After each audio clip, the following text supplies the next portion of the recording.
Hello guys, welcome back to my channel Janvi Study Point. Today we will learn chapter 1st Nutrition in Plant of class 7th. So let's start this chapter. First topic is nutrition.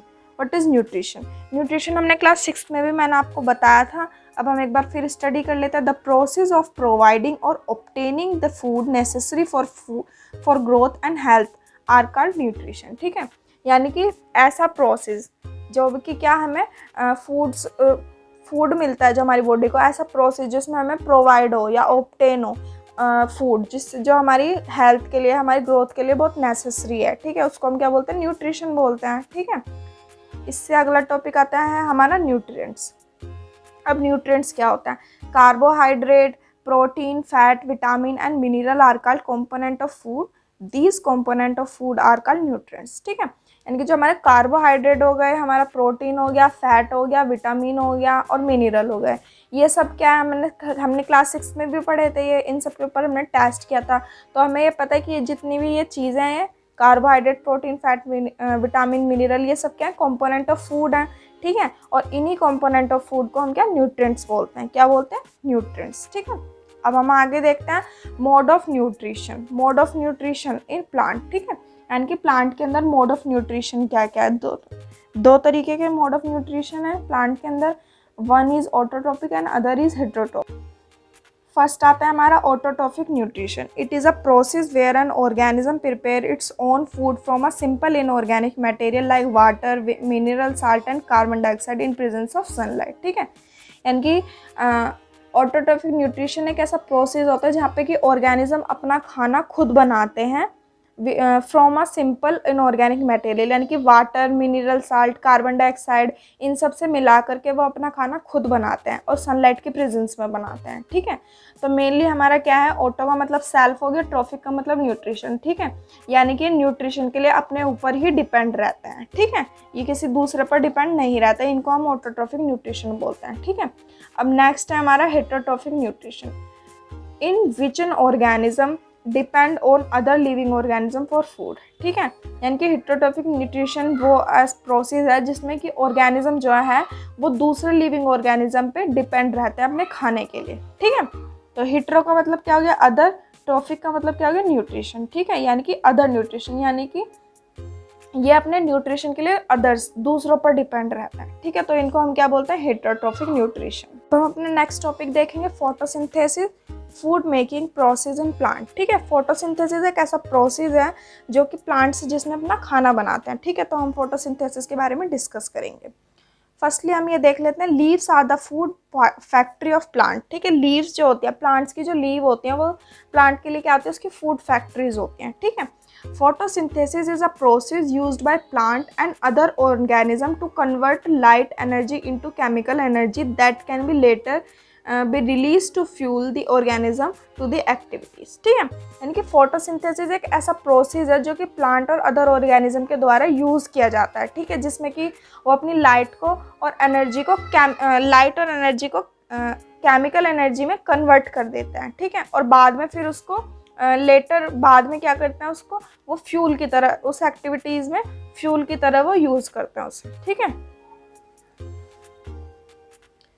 The chemical energy is stored in carbohydrate molecule. ठीक है, chemical energy जो है वो किस में stored होती है? Carbohydrate molecule में. ठीक है, सच एज शुगर्स, जैसे कि शुगर हो गया. ठीक है, which are synthesize from carbon dioxide and water. ठीक है, जो कि किससे सिंथेसाइज होती है? कार्बन डाइऑक्साइड से और वाटर से. ठीक है, तो इसको हम क्या बोलेंगे? प्रोसेस को फोटोसिंथेसिस बोलेंगे. ठीक है, अब हम आगे देखते हैं स्टोमेटा. स्टोमेटा क्या होता है? जो ग्रीन लीव होती है उसके ऊपर जो टिनी पोर्स होते हैं. ठीक है, जो टिनी पोर्स लीव्स के ऊपर पाया जाता है उसको हम स्टोमेटा बोलते हैं. ठीक है, तो tiny pores present on surface of leaf surrounded by guard cells, such pores are called stomata. इसको हम क्या बोलते हैं? स्टोमेटा बोलते हैं. ठीक है, नेक्स्ट है हमारा क्लोरोफिल.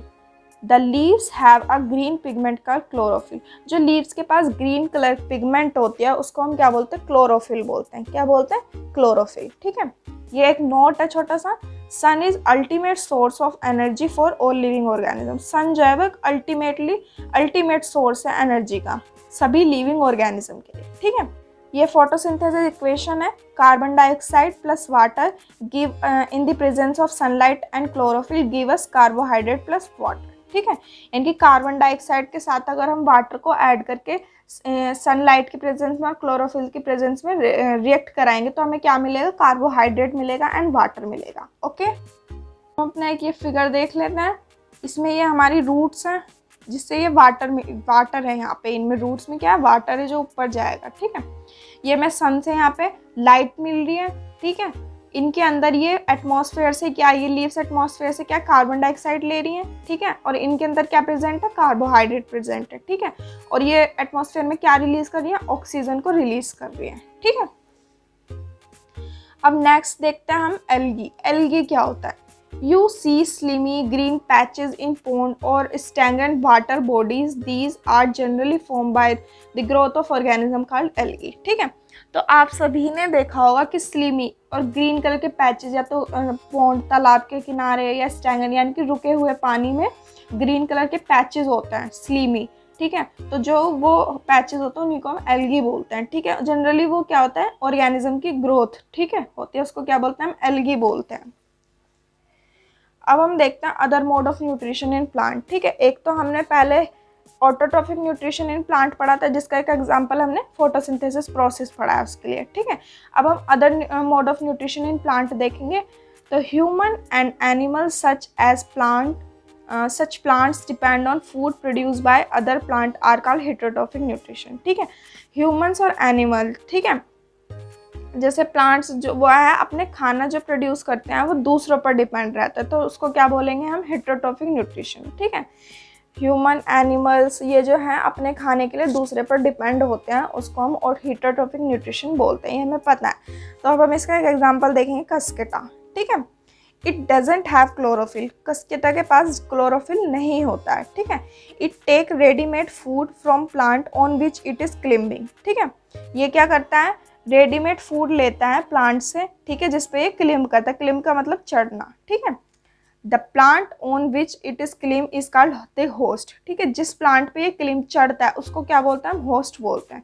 क्या बोलते हैं, होस्ट बोलते हैं। कस्केटा आर कॉल्ड पैरासाइट, कस्केटा को हम क्या बोलते हैं, पैरासाइट बोलते हैं। क्या बोलते हैं, पैरासाइट। अब नेक्स्ट टॉपिक देखते हैं हम, इंसेक्टिवोरियस प्लांट। ठीक है, a plant that captures and digest insect either passively or by the movement of certain organs such as insect eating plants are called insectivorous plant। ठीक है, इनके ऐसे प्लांट जो कैप्चर यानी कि या तो डाइजेस्ट इंसेक्ट या तो पैसिवली यानी कि या तो डायरेक्टली या इनडायरेक्टली वो क्या करते हैं, इंसेक्ट को ईट करते हैं। ठीक है, क्या इंसेक्ट ईट करते हैं या तो डायरेक्टली या इनडायरेक्टली, तो उनको हम उन प्लांट्स को हम क्या बोलते हैं, इंसेक्टिवोरियस प्लांट बोलते हैं। ठीक है, लास्ट टॉपिक है हमारा सैप्रोफाइट। सैप्रोफाइट क्या होता है, अ प्लांट, फंगस और micro organism that live on dead और डिकेइंग ऑर्गेनिक मैटर। ठीक है, यानी कि एक ऐसा प्लांट या फंगस या माइक्रो ऑर्गेनिज्म जो कि किसके, डेड या डिकेइंग ऑर्गेनिज्म ऑर्गेनिक मैटर के ऊपर रहते हैं। ठीक है, डेड डिकेइंग ऑर्गेनिक मैटर के ऊपर जो रहते हैं उन प्लांट्स, फंगस या माइक्रो ऑर्गेनिज्म को हम क्या बोलते हैं, सैप्रोफाइट बोलते हैं। क्या बोलते हैं, सैप्रोफाइट। तो गाइज ये चैप्टर आपका फिनिश हो चुका है।